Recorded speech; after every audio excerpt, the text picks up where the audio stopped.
إنا لننصر رسلنا والذين آمنوا في الحياة الدنيا ويوم يقوم الأشهاد يوم لا ينفع الظالمين معذرتهم ولهم اللعنة ولهم سوء الدار.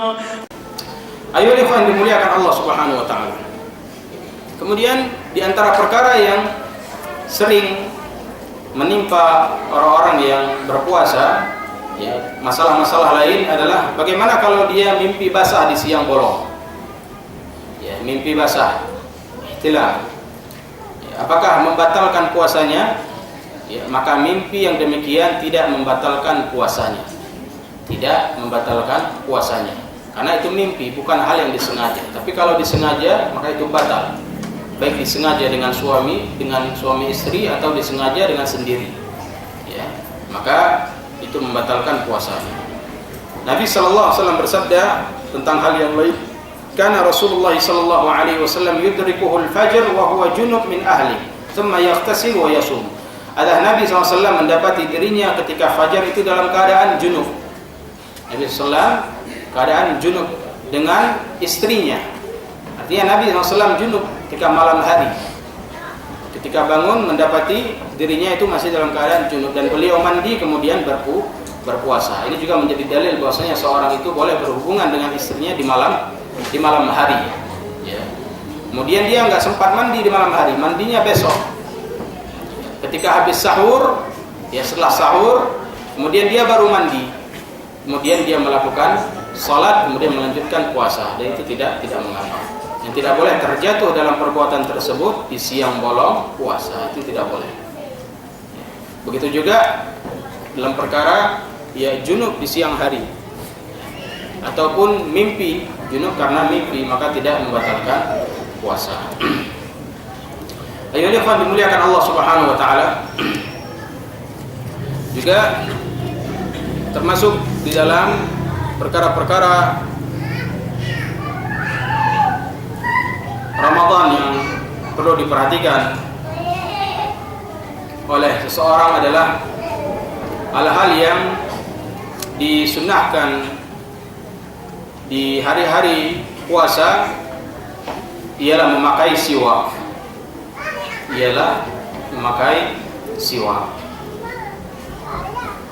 Karena Nabi SAW senantiasa memakai siwak baik di dalam maupun di luar Ramadan.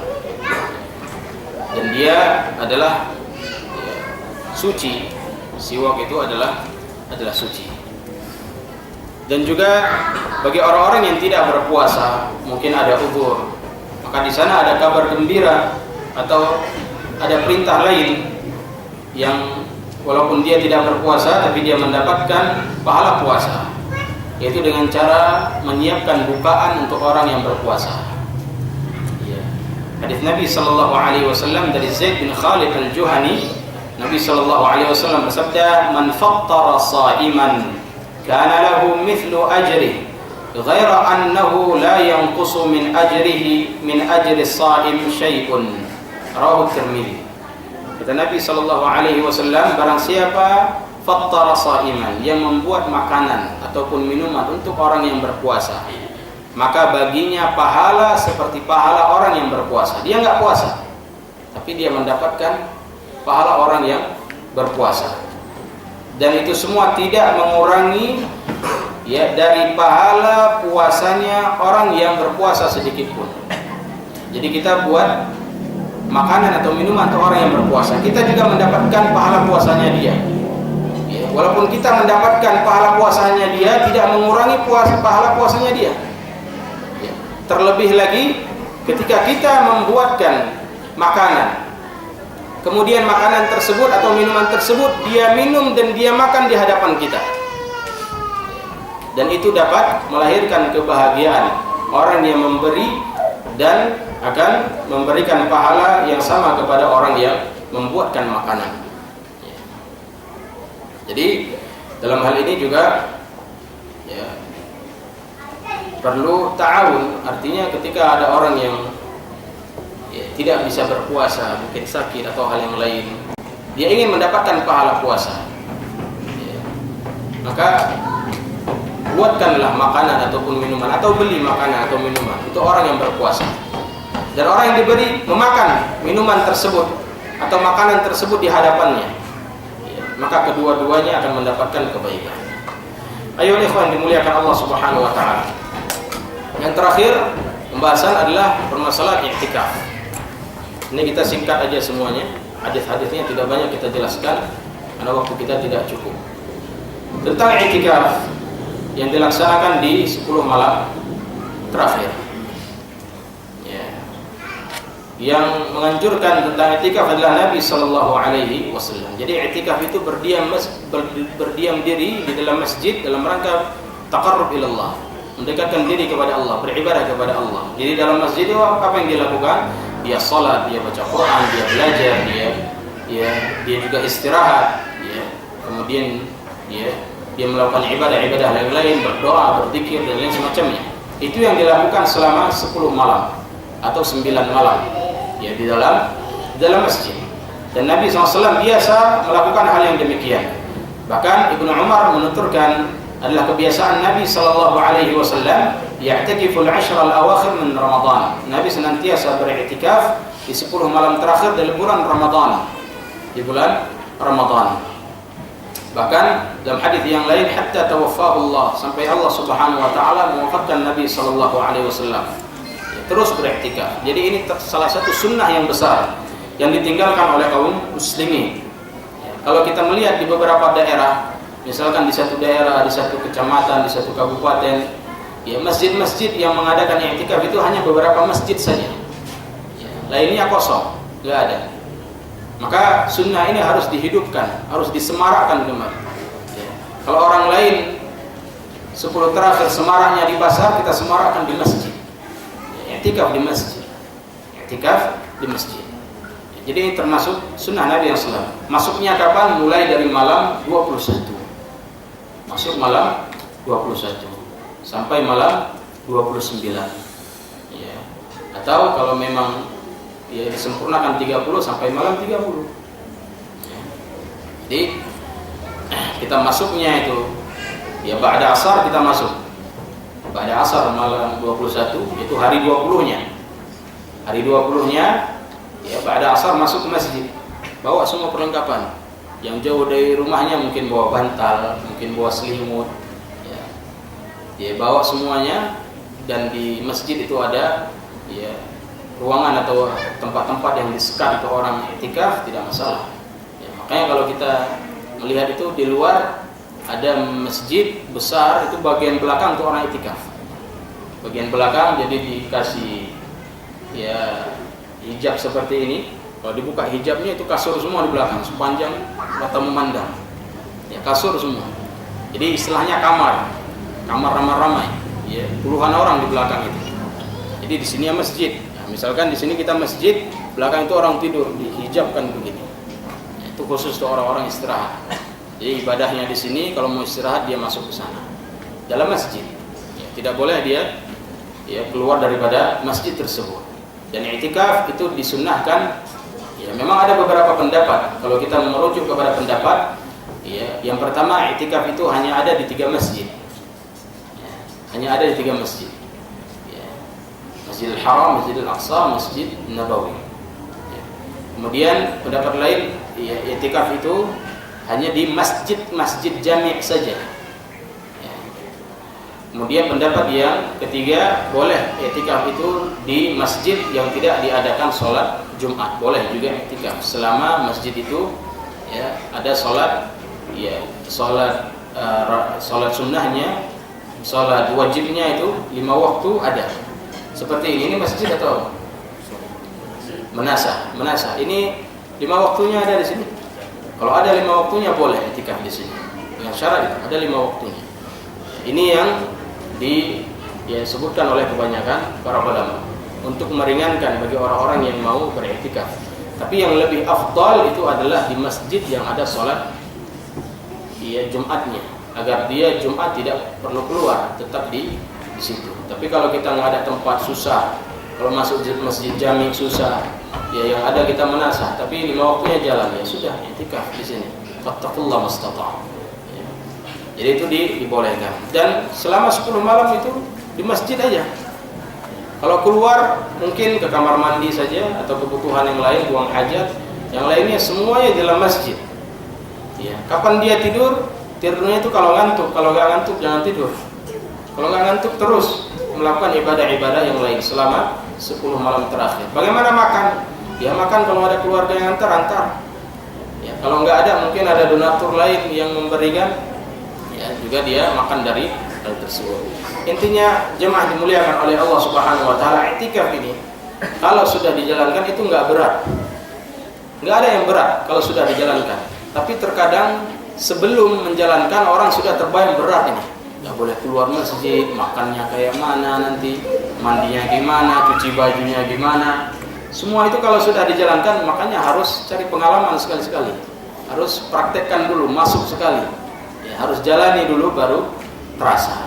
Jadi, ayo ikhwan dimuliakan Allah Subhanahu Wa Taala, bagi siapa yang berkesempatan untuk beriktikaf maka dia beriktikaf. Bahkan sebagian para ulama mengatakan kalau kalian nggak sempat 10 malam terakhir, nggak sempat full, malamnya pun boleh. Artinya siangnya kalian bekerja, malamnya kalian nggak usah jumpa istri, tidur di masjid.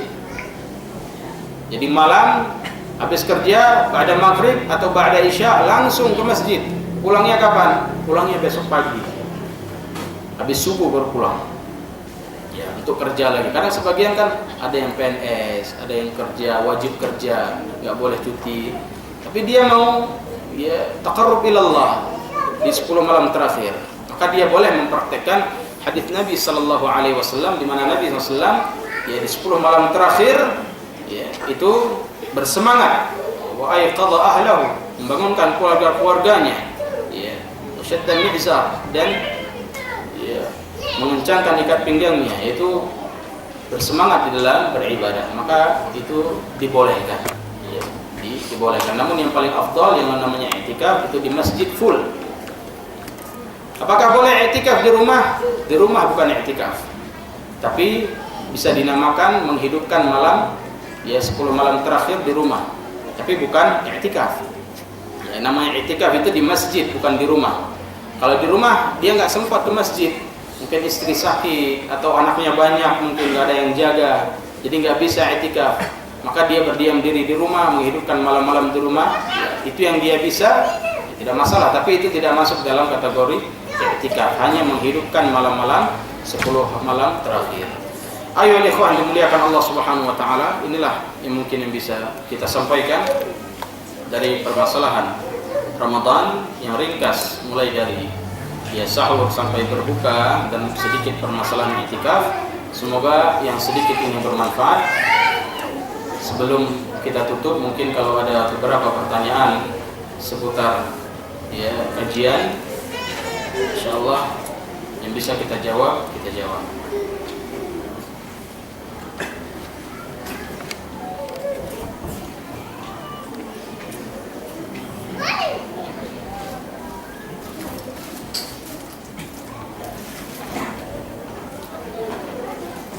Apakah hadis Anas bin Malik tentang berbuka dengan rutab, tamar, bisa dikiaskan berbuka dengan yang manis-manis bila tidak ada kurma? Apakah ini kias yang sahih? Kalau tidak ada rutab, tidak ada kurma, maka minum air. Ya, sebagaimana yang dijelaskan di hadis ya yang kedua tadi dari Anas. Ya, hadis dari Anas. Hadis dari Salman bin Amir Ad-Dabbi yang berbuka dengan kurma. Kalau tidak ada kurma maka dengan air. Itu juga hadis Anas. Hadis Anas, Nabi SAW berbuka dengan rutab. Kalau tidak ada rutab dengan kurma. Kalau tidak ada kurma maka Nabi SAW dia memakan dengan atau berbuka dengan air. Sekiranya bisa dikiaskan dengan hal yang lain, akan ditunjukkan, dijelaskan dalam hadis. Ya misal ya memakan ya, kalau tidak ada kurma maka beliau memakan hal-hal yang sejenis dengan hal tersebut, tapi tidak ditunjukkan dalam hadis. Sehingga kalau tidak mendapatkan kurma atau tidak mendapatkan rutab, maka dia meminum air. Dia berbuka dengan air, kemudian baru menyantap makanan-makanan yang lain, dan itu boleh. Dan itu sunnah ya, itu sunnah. Tapi kembali kepada apa yang dia inginkan. Kalau dia ingin mengutamakan sunnah, berarti dia harus sediakan kurma. Kalau dia tidak mau melazimkan sunnah ini, ya tidak mengapa juga. Ya bukan suatu keharusan. Kalau dia mau makan begitu buka, makan es campur langsung nasi satu piring, ya tidak ada masalah. Yang penting jangan membuat itu gara-gara itu kewajiban-kewajiban dia terhalang dikarenakan perutnya terlalu kenyang.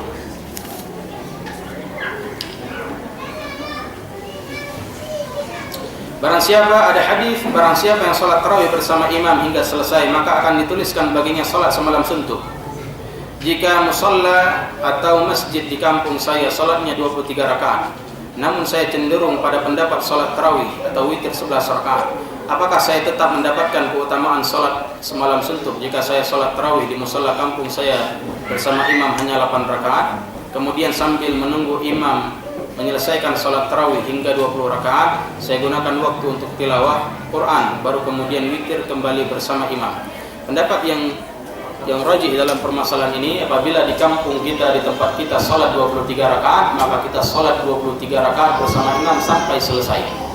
Man shalla ma'al imam hatta yansarif kutiba lahu salatul laila kullah. Barang siapa yang salat tarawih bersama imam hatta yansarif sampai selesai, maka akan dicatat baginya pahala seperti salat semalam suntuk.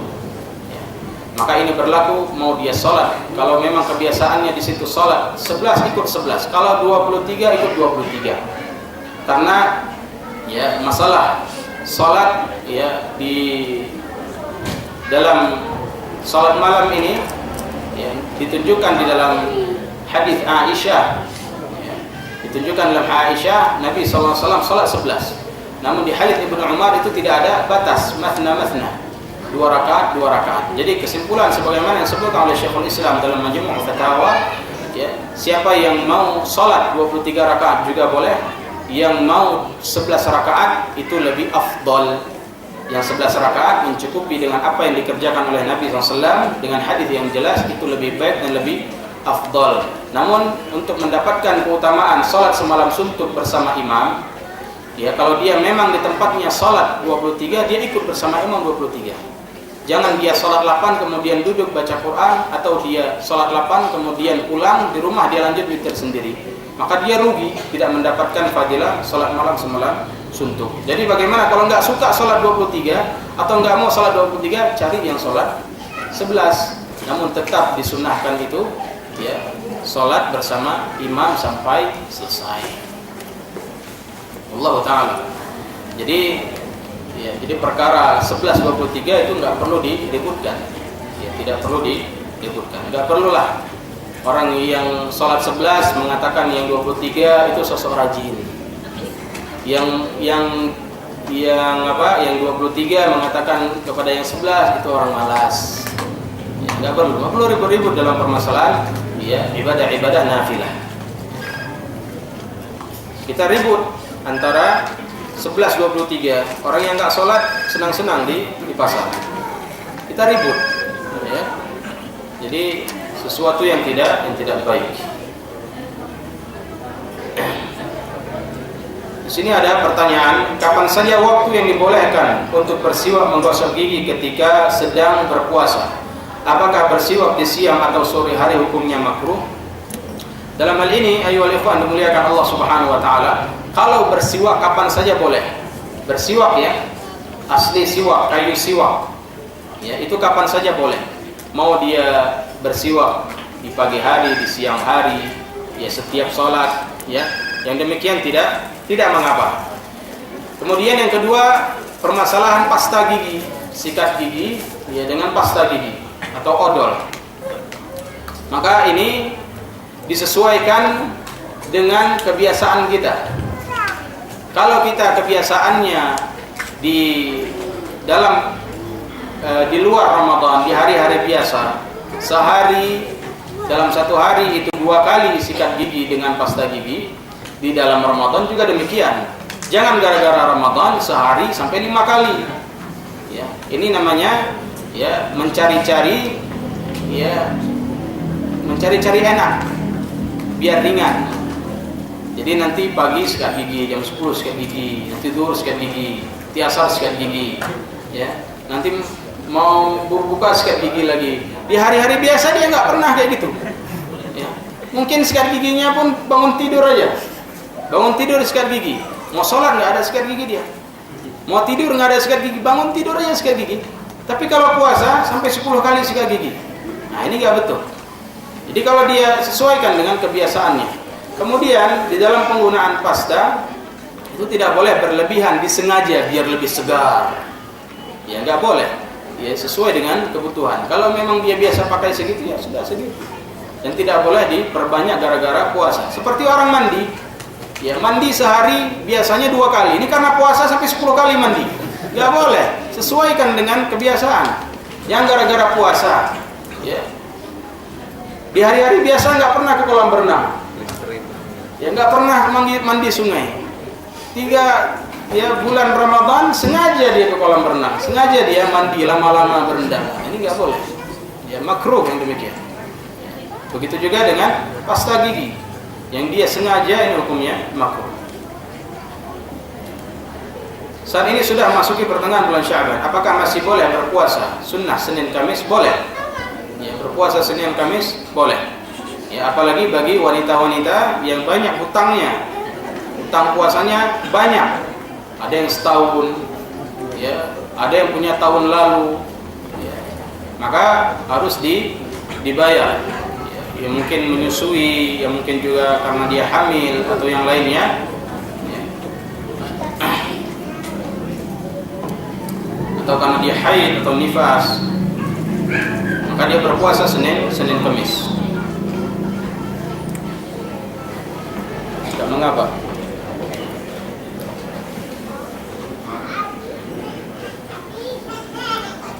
Mana yang diikuti berbuka? Bunyi serenai tapi tepat waktu atau menunggu azan tapi lambat 10 atau 15 menit dari serenai. Berarti ini muadzinnya dia mengutamakan dirinya ini. Dia udah kenyang baru azan, nggak boleh. Ya, muadzin itu begitu dia melihat jam atau waktu sudah masuk, dia hanya minum saja. Dia minum azan. Gak boleh dia minum kemudian habiskan kue sepiring baru dia azan. Itu zalim. Itu muadzin seperti itu zalim. Ya, zalim yang demikian. Muadzin, ya, tugas dia begitu masuk waktu, masuk waktu dia minum beberapa teguk langsung azan. Nanti dia boleh teruskan makanan, ya, teruskan makannya setelah azan. Mungkin yang lain setelah sunat dia makan nggak apa-apa. Tapi kalau dia makan dulu sudah tercukupi kebutuhannya baru dia azan, ini zalim. Maka ikuti yang tepat waktu. Dalam salat tarawih 11 rakaat, berapa sebenarnya jumlah salat witir? 1 rakaat atau 3 rakaat? Karena kebiasaan orang-orang sekarang melakukan salat witir 3 rakaat. Witir itu ya ganjil, boleh 1, boleh 3, boleh 5, boleh 7. Itu ada diriwayatkan dalam beberapa hadis. Nabi SAW ya mempraktekkan 1 rakaat, mempraktekkan 3 rakaat sekali salam, bahkan 5 rakaat sekali salam. Itu ada ditunjukkan di dalam hadis. Namun ya yang sering dilakukan oleh Nabi SAW itu 1 rakaat. Ya, satu rakaat.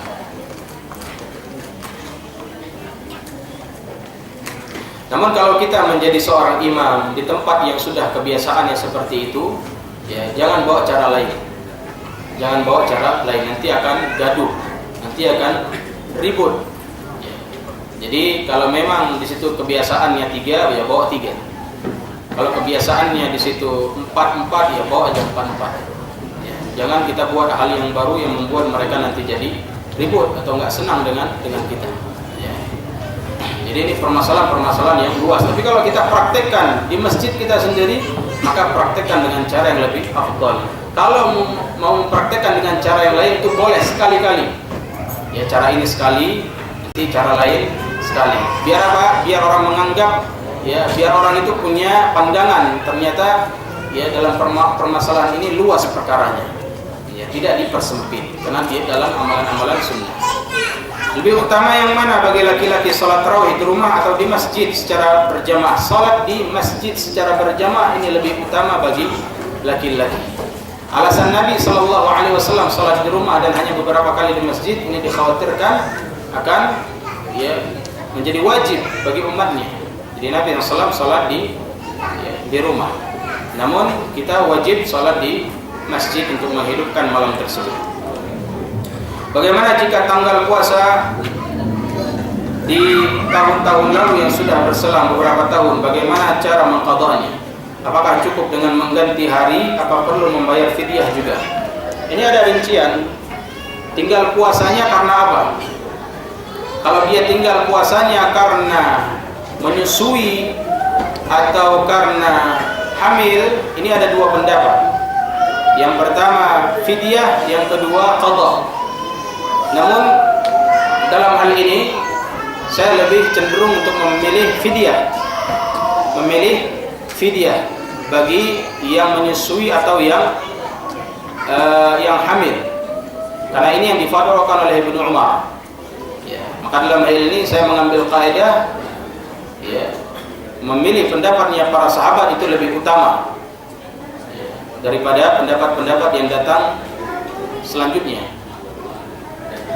Adapun untuk kehati-hatian tidak mengapa seorang itu membayar fidyah kemudian ya ditambah dengan qadha.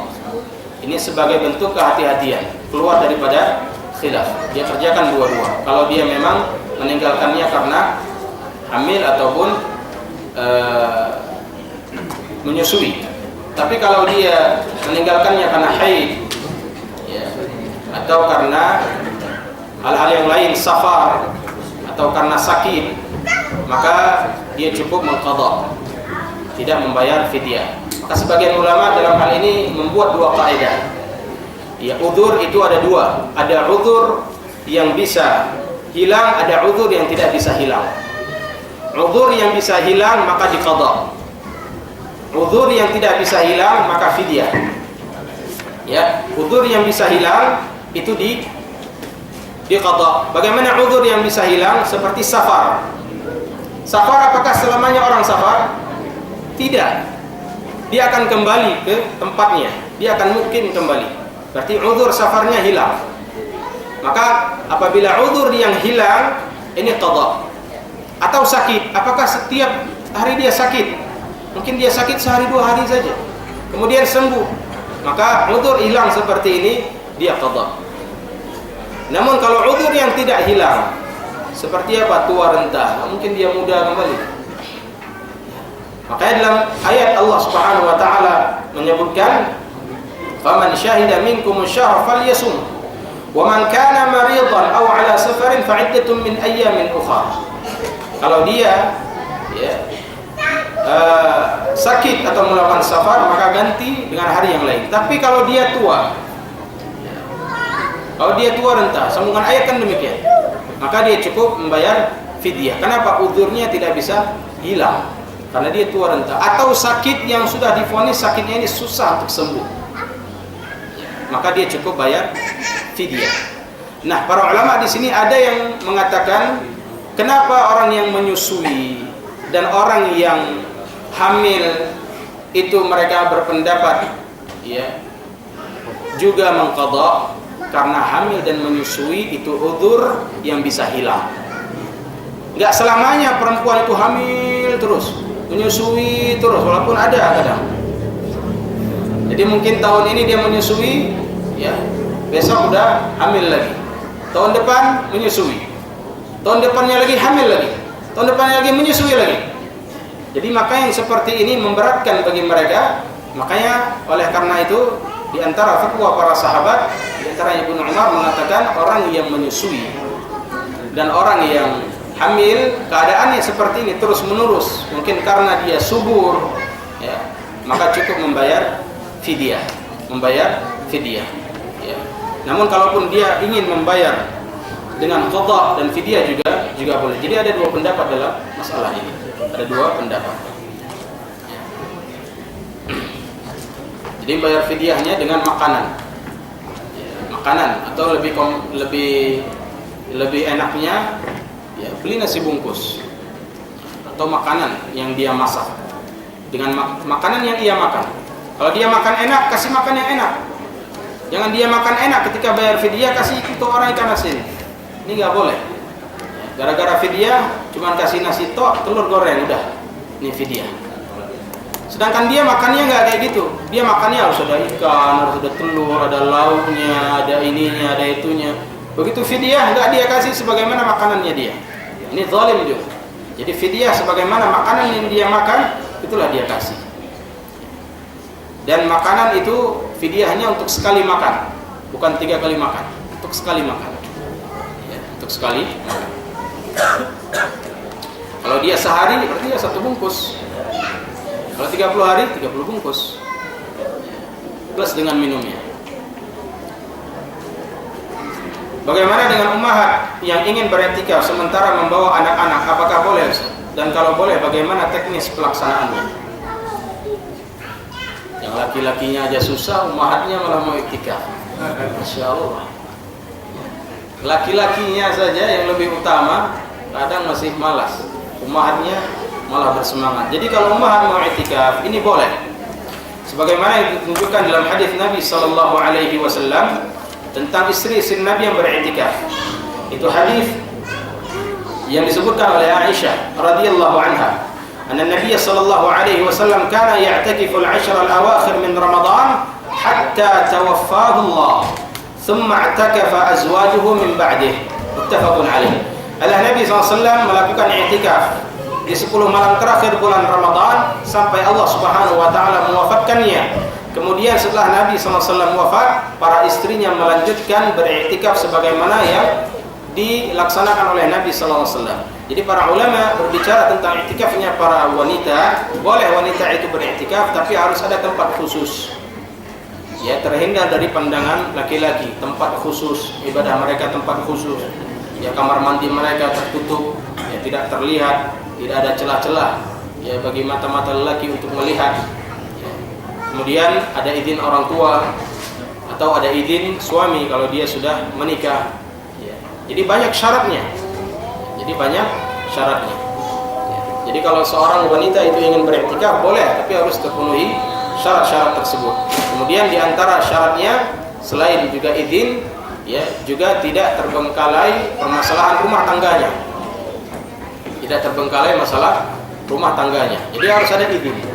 Sebagaimana seorang wanita ingin bekerja, ya, apa hukum wanita bekerja? Hukum asalnya kan nggak boleh. Ya, boleh dengan 3 syarat. Apabila tempat kerjanya itu tidak ada perkara-perkara yang haram atau larangan-larangan syariat tidak ada di situ. Ya. Kedua, boleh seorang wanita itu bekerja apabila dia ada izin orang tua kalau dia belum menikah. Kemudian kalau dia sudah menikah harus ada izin suami.